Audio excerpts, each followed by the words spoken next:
My name is Kira Dawson. I'm 31 years old, and the moment my relationship ended didn't sound like heartbreak. It sounded like clarity. Cold, controlled, almost rehearsed. And don't be so sensitive, Kira. It's just a visit. Real women don't get upset over things like this. Adrian didn't say it like an insult. That was the part that stayed with me. Not the words themselves, but how easily they came out. Like he wasn't dismissing me, like he was correcting me. I work as a building inspector in Bristol. My days are structured. Early site visits, safety checks, paperwork, and long conversations with contractors who think regulations are optional. It's predictable, measurable, stable. I built my life that way on purpose. Because stability isn't something you stumble into. It's something you construct. Adrian Cole is 28. He works in PR for a small agency. Fast-paced, image-driven, always shifting. We had been together for a little over a year and a half. Not living together, but close enough that our routines overlapped.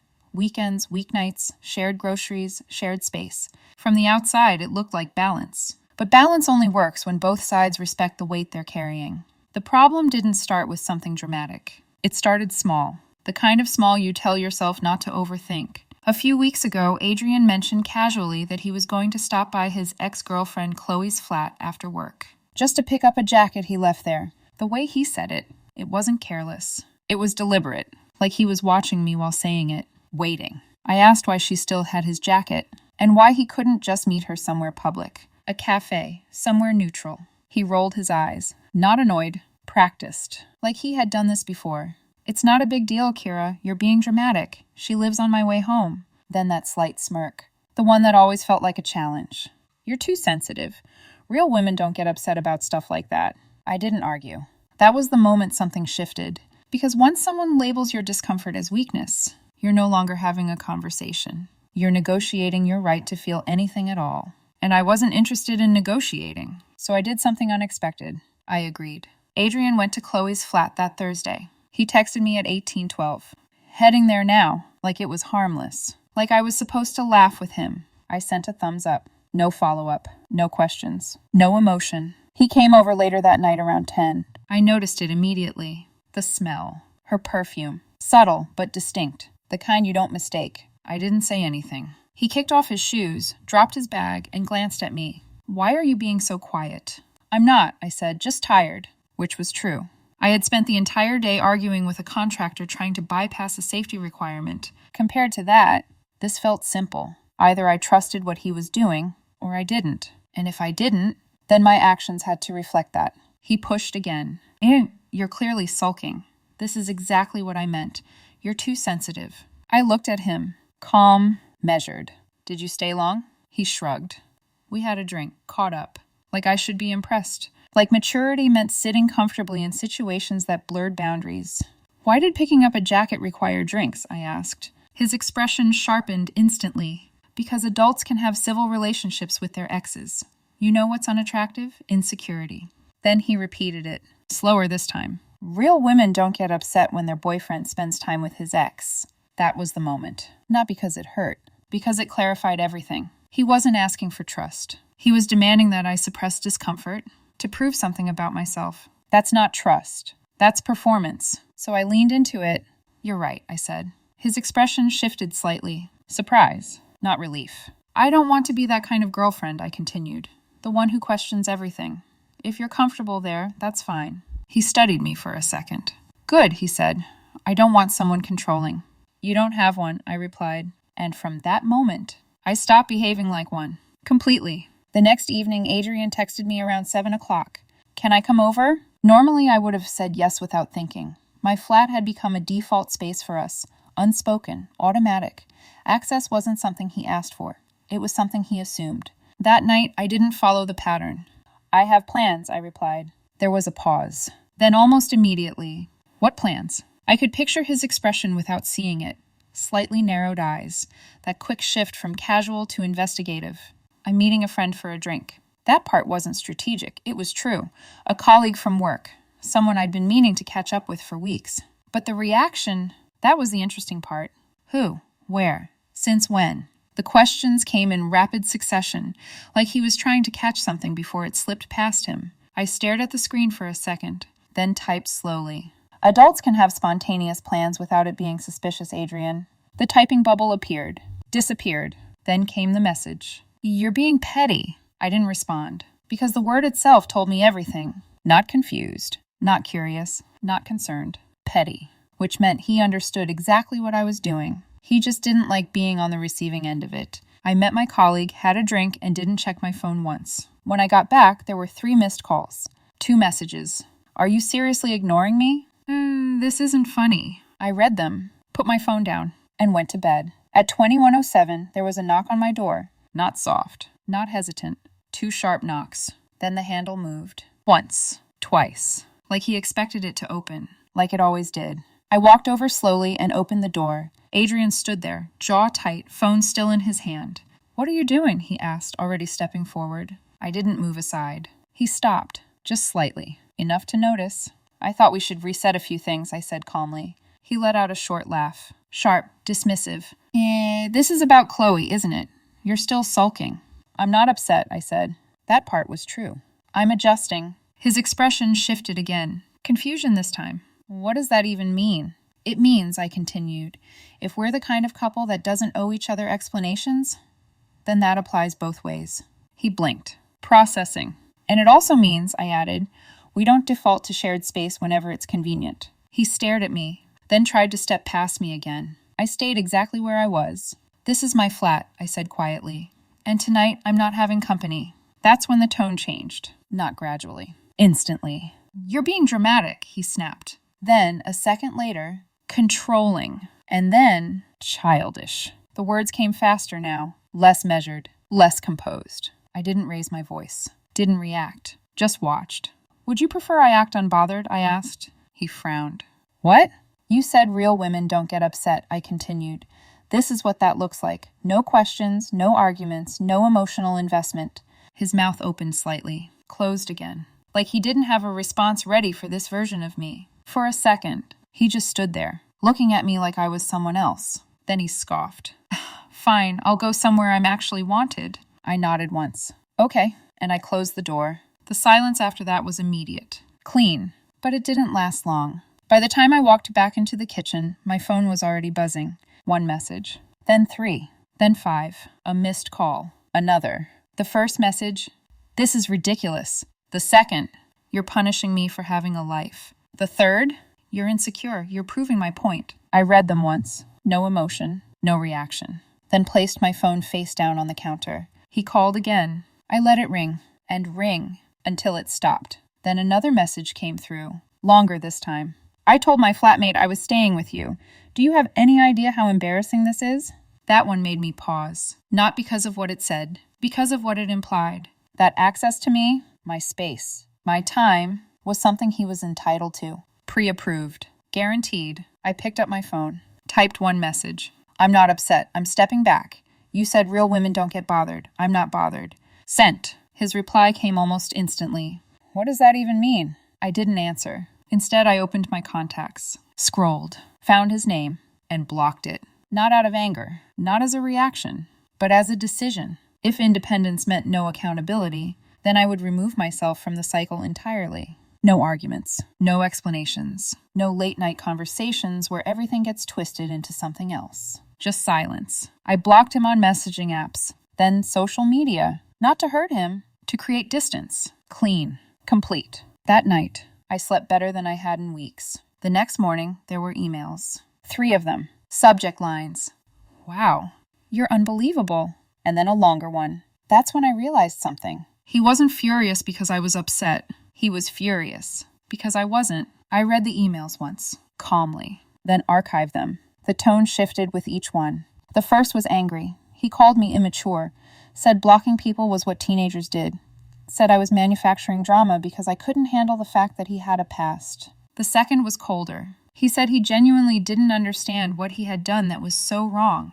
It was just a jacket, just a drink, just a conversation.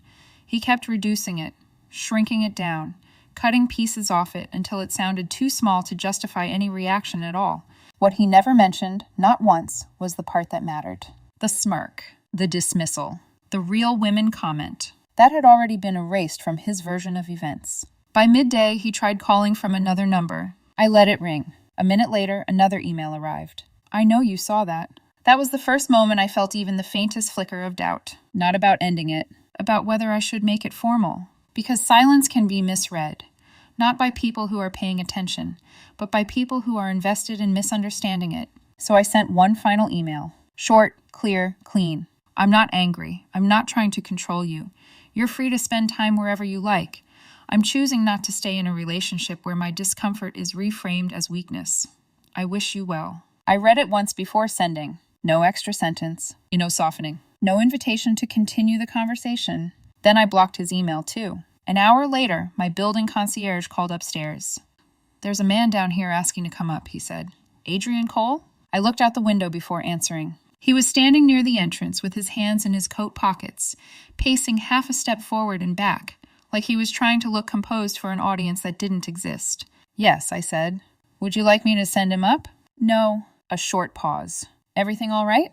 Yes, I said. We're just not together anymore. The words landed somewhere deep in me, quietly. No dramatic break. No shattered glass. No tears. Just a sentence, simple and permanent. He stayed outside for about 20 minutes. I looked once, then stepped away from the window. I wasn't going to turn the lobby into a performance. That evening, one of our mutual friends texted me. Megan, what the hell happened? I stared at the message for a few seconds, then locked my phone, because I already knew how this would go. Adrian would tell it first, and the first version usually wins. Sure enough, by the next day, the outline of his story had started circulating. I had ghosted him over nothing. I had overreacted because he picked up a jacket and had one drink with his ex. I had blocked him without explanation. He made it sound sudden, emotional, unstable. He left out everything that would complicate the narrative. I didn't correct anyone. Not publicly. Not because I was ashamed. Because I wasn't interested in competing for interpretation. By Saturday morning, Tom called me.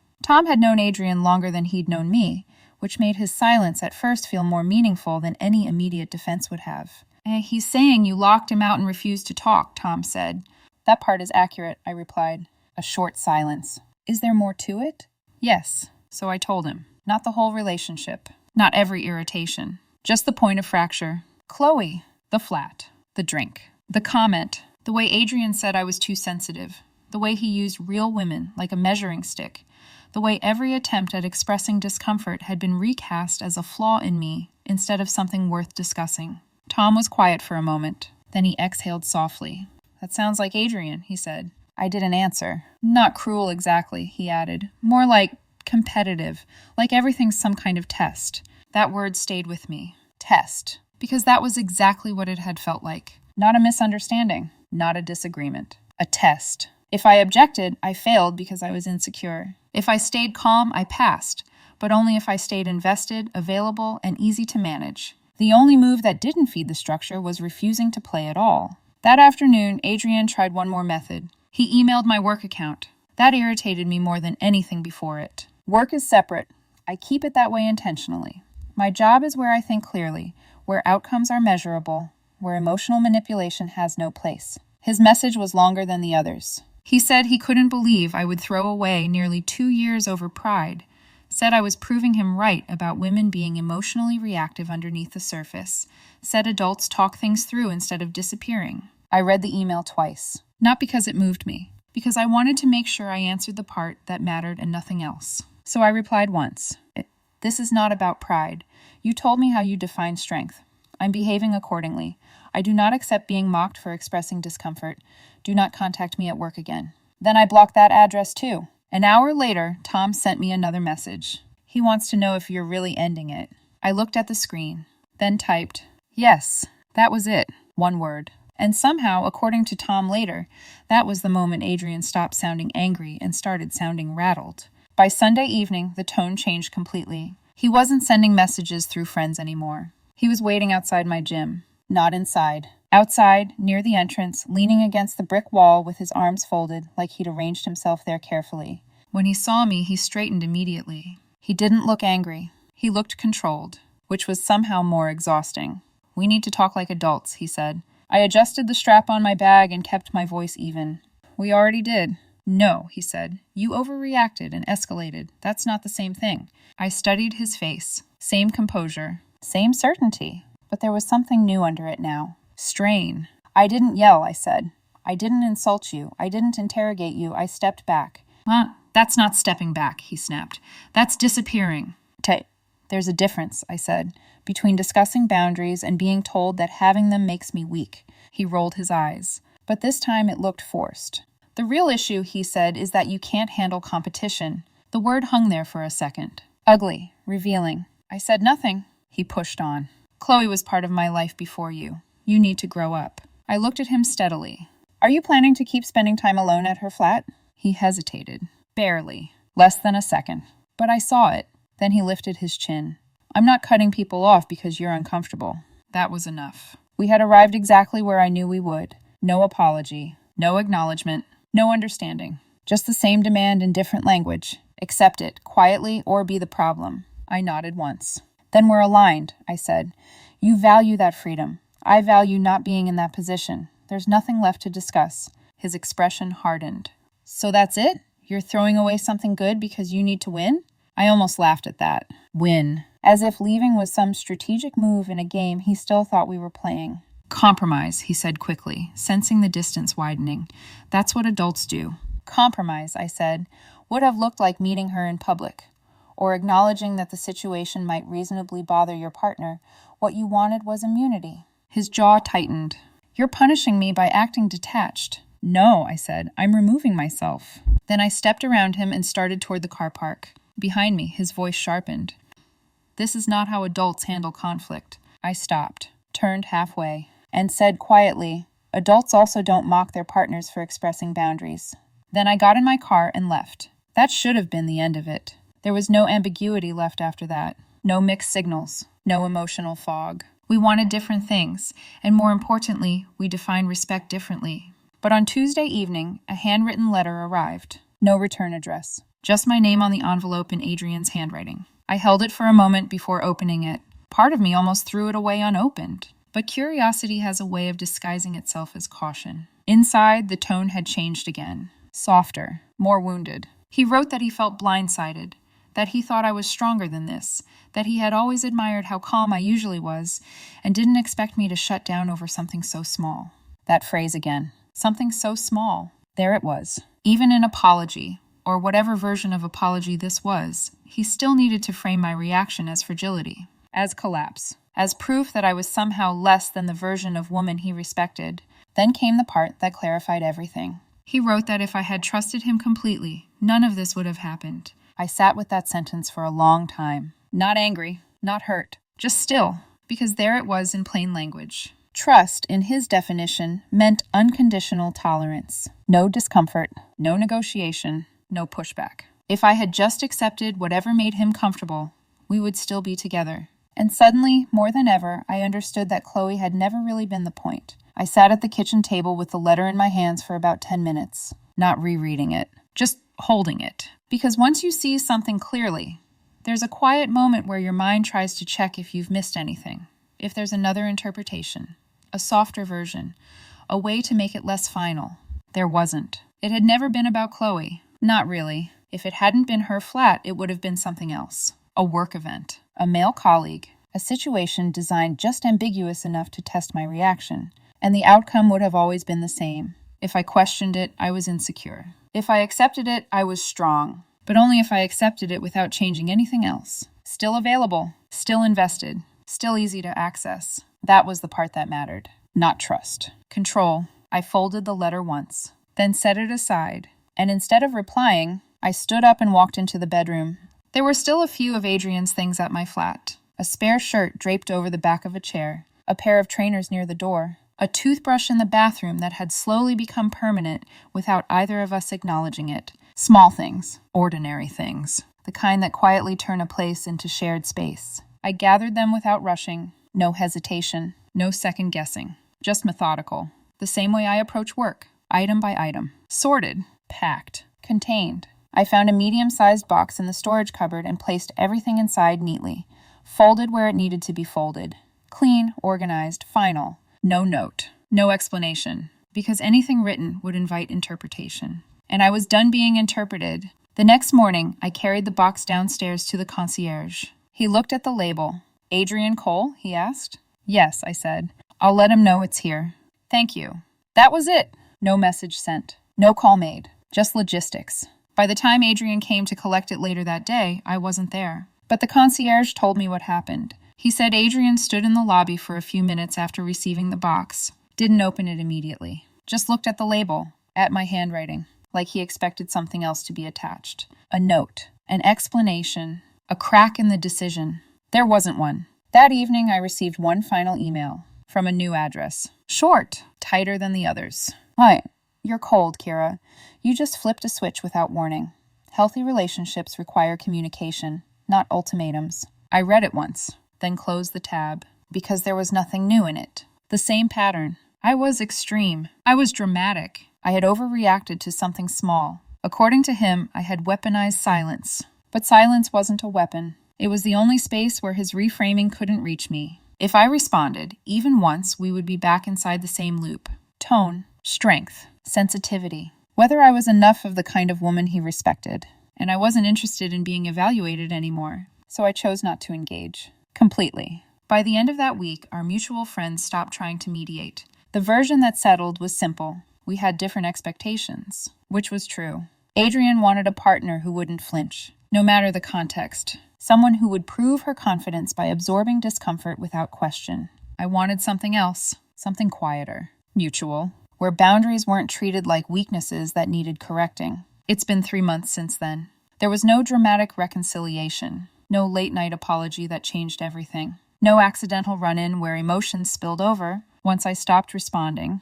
The attempt stopped too. A few indirect messages through friends at first. Are you really done? I didn't answer. And eventually, there was nothing left to ask. Life settled back into its rhythm. Work. Gym. Evenings that felt quiet, but not tense. That was the difference I noticed most. The absence of tension. I hadn't realized how often I was adjusting myself, softening reactions, measuring responses, avoiding being labeled. Sensitive. Difficult. Too much. A few weeks ago, Megan mentioned something in passing. Adrian is back with Chloe. Officially. They reconnected. The way people always phrase it. Carefully. Like the timing isn't worth examining too closely. I expected to feel something when I heard that. Jealousy. Regret. At least curiosity. But what I felt instead was clarity. Not the sharp kind from the beginning. Something steadier. Quieter. Because it confirmed what I had already understood. The overlap wasn't imaginary. The test wasn't isolated. And the outcome was inevitable. Do I think he cheated while we were together? I don't know. And more importantly, it doesn't matter. Because the issue was never proof. It was respect. When he told me real women don't get upset, he assumed I would stay. That I would try to prove him wrong. That I would compete. Adjust. Endure. Show him how unbothered I could be. While still being there. Still available. Still invested. Instead, I showed him what completely unbothered actually looks like. No arguments, no revenge, no explanations stretched out over hours, no final emotional performance, just absence. Clean, complete. If you're wondering whether I regret it, I don't. Because a relationship where you have to defend your right to feel something is already unstable. He wanted someone who wouldn't react, and I chose not to participate at all.